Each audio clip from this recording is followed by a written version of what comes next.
అలా ఆయన బయలుదేరి వెళుతున్నప్పుడు ఒక సుంకపు మెట్టు దగ్గర, అందరూ చెప్పండి సుంకపు మెట్టు అని చెప్పండి. దాని ఇంగ్లీష్లో ట్యాక్స్ బూత్ అన్నారు. ట్యాక్స్ బూత్ దగ్గర ఒక ఆయన కూర్చుని ఉన్నాడట. Very comfortable place, very amazing place in his perspective. ఆయన దృష్టిలో ఆ ప్రాంతం చాలా ఇష్టమైన ప్రాంతం ఆయనకి. సుంకపు మెట్టు దగ్గర కూర్చున్నాడు. కొంచెం హిస్టరీని మనం గనక ఆలోచన చేస్తే, రోమన్ సామ్రాజ్యంలో 2 రకాల ట్యాక్స్ కలెక్టర్స్ ఉండేవారట. 2 రకాల tax collectors, 2 kinds of tax collectors were there in the Roman Empire. Roman సామ్రాజ్యం అప్పుడు ప్రపంచ వ్యాప్తంగా వ్యాపించి అందరినీ కూడా పరిపాలన చేస్తున్నారు కదా. ఆ సందర్భంలో వాళ్ళు ఏం చేసేవారంటే, ప్రజల మీద పన్ను వసూలు చేయడానికి, ప్రభుత్వాలు నడవాలంటే పన్ను కావాలి, ట్యాక్స్ వసూలు చేయాలి. రకరకాల పన్నుల చరిత్ర ప్రపంచంలో మనందరికీ తెలిసిందే. ఇన్కమ్ ట్యాక్స్ ఉంది, సేల్స్ ట్యాక్స్ ఉంది, సర్వీస్ ట్యాక్స్ ఉంటుంది. ఇప్పుడు ఇవన్నీ ఒకే బాస్కెట్లో వేసి జిఎస్టీ అని పెట్టేసి ఎవరికి కావాల్సింది వాళ్ళు తీసుకుంటా ఉన్నారు. కొన్ని ప్రాంతాల్లో మన వాహనం కొనగానే రోడ్ ట్యాక్స్ కడతాం. ఎందుకంటే రోడ్ల మీద ప్రయాణం చేయడానికి ఏం కట్టాలా, రోడ్లు ఎలా ఉన్న తర్వాత సంగతి, కానీ ట్యాక్స్ మాత్రం ఏం చేస్తారు చెప్పండి, గట్టిగా కట్టించేస్తారు. టోల్ ట్యాక్స్ కడతాం. ఓ ప్రాంతం ఓ ప్రాంతానికి వెళ్ళడానికి ఆ రోడ్ వేసినందుకో బ్రిడ్జ్ వేసినందుకో ఓ పెద్ద టోల్ బూత్ ఏర్పాటు చేసి అక్కడ ట్యాక్స్ వసూలు చేస్తూ ఉన్నారు. We pay so many taxes. రకరకాల ట్యాక్స్లన్నీ మనం కడుతూనే ఉన్నాం. కొన్ని దేశాల్లో ఇన్కమ్ ట్యాక్స్ చాలా గట్టిగా ఉంటుంది. వారికి వచ్చే సంపాదనలో 45% ఇన్కమ్ ట్యాక్స్ కట్టేసేయాలి ఫర్ ద నేషన్ డెవలప్మెంట్. ఆ రాజ్యము లేదా ఆ ప్రాంతము ఆ దేశము అభివృద్ధి పొందినట్లుగా ట్యాక్స్ కట్టాల్సిన పరిస్థితి ఉంటుంది. అయితే పూర్వ దినాల్లో రోమన్ ఎంపైర్లో కూడా 2 రకాల ట్యాక్స్లు. ఒకటి ఏంటంటే income tax, that is fixed based on the income of the people. ప్రజలకు వచ్చే ఆ ఇన్కమ్ దగ్గర నుంచి ఫిక్స్డ్ రేట్ ఎంత ట్యాక్స్ కట్టాలని కట్టించుకునేవారు. దానికి సంబంధించిన కొంత ఆఫీసర్లు ఉండేవారు.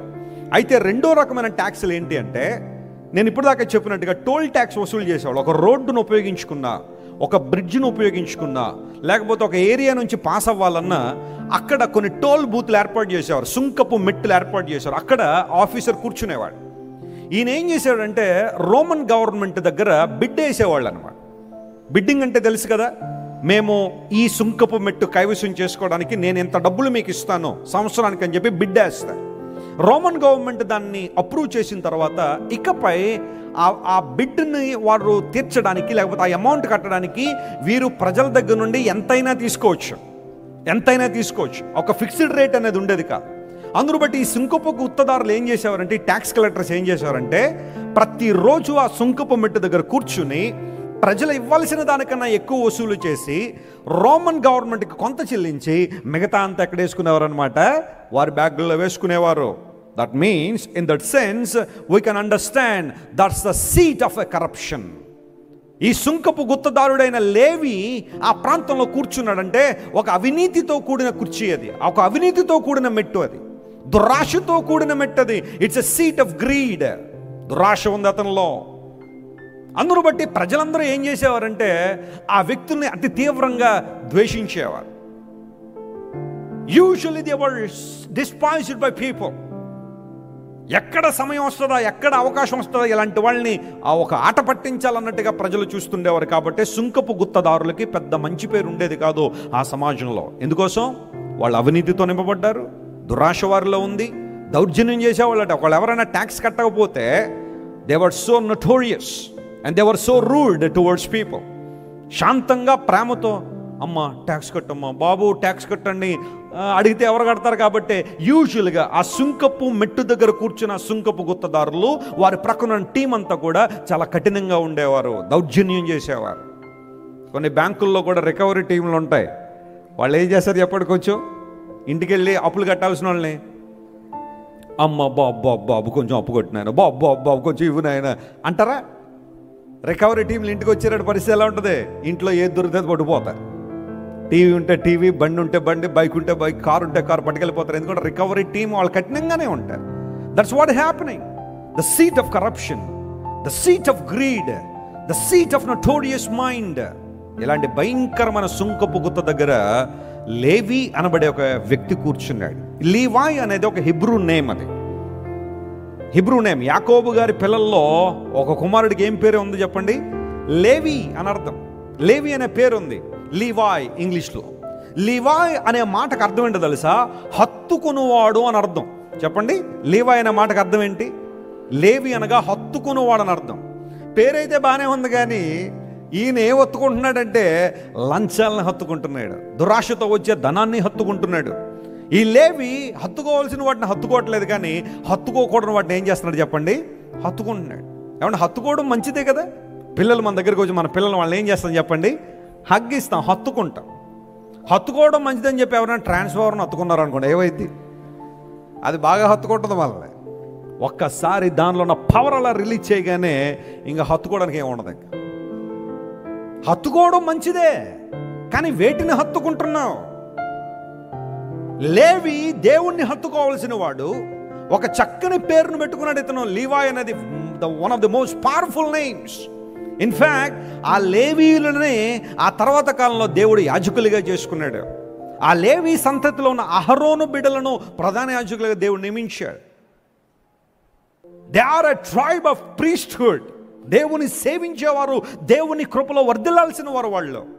అలాంటి పేరు పెట్టుకున్న లేవి సుంకపు గుత్త దగ్గర అన్యాయపు సొమ్ము కోసం, వ్యర్థమైన ధనార్జన కోసం, అక్రమమైన జీవితం కోసం ఆ సుంకపు మెట్టు దగ్గర కూర్చున్నాడు Levi. That place is not good. ఆ ప్రాంతం మంచిది కాదు, ఆ ప్రాంతం సరైంది కాదు. ప్రభు గుర్తించాడు. ఆయన వెళ్తున్నప్పుడు లేవి అనబడే వ్యక్తిని చూశాడు. He has a good name, he's a wonderful person, but he sitting in a wrong place. ఒక చెడు స్థలంలో కూర్చున్నాడు, ఒక అన్యాయంతో కూడిన స్థలంలో కూర్చున్నాడు, దేవునికి విరుద్ధమైన స్థలంలో కూర్చున్నాడు. I have to change his mind. అతని హృదయం మారాల్సిందే, అతని జీవితం మారాల్సిందే ప్రభు ఆశించాడు.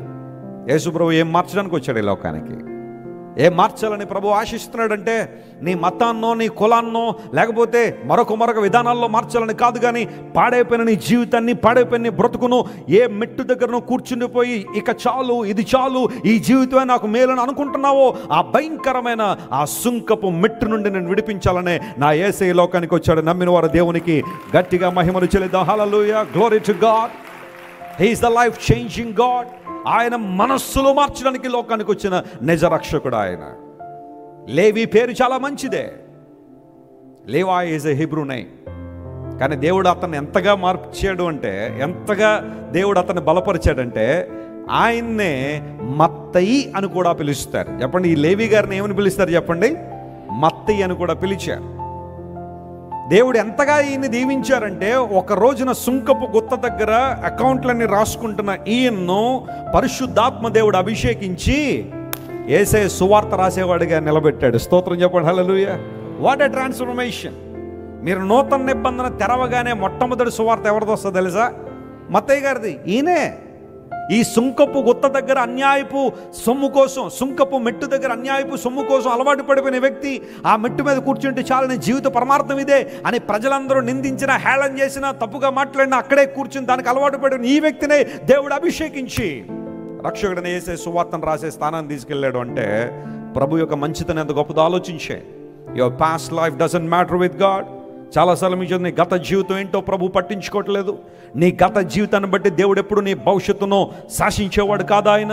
The moment when you come to God, when you come to your saviour, when you come to the feet of almighty God, సర్వశక్తుడు మహోన్నతుని దేవుని పాదాల దగ్గరికి నువ్వు వచ్చిన మరుక్షణమే నీ జీవితాన్ని యేసయ్య ట్రాన్స్ఫార్మ్ చేస్తాడు. ఎట్టి స్థానంలోనికంటే ఒక రోజున ఏ చేతులతో అయితే అన్యాయపు లెక్కలు రాసావో అదే చేతులని క్రీస్తు ప్రభు సువార్త రాసే అంతగా, అదే చేతులతో క్రీస్తు పని చేసే అంతగా, అవే పాదాలతో ప్రభు కోసం నడిచేంతగా, అవే తలంపులతో క్రీస్తు ప్రభు రాజ్య సంగతులను తలంచేంతగా నిన్ను నన్ను మార్చడంలో దేవుని సామర్థ్యం చాలా గొప్పది. Praise the lord.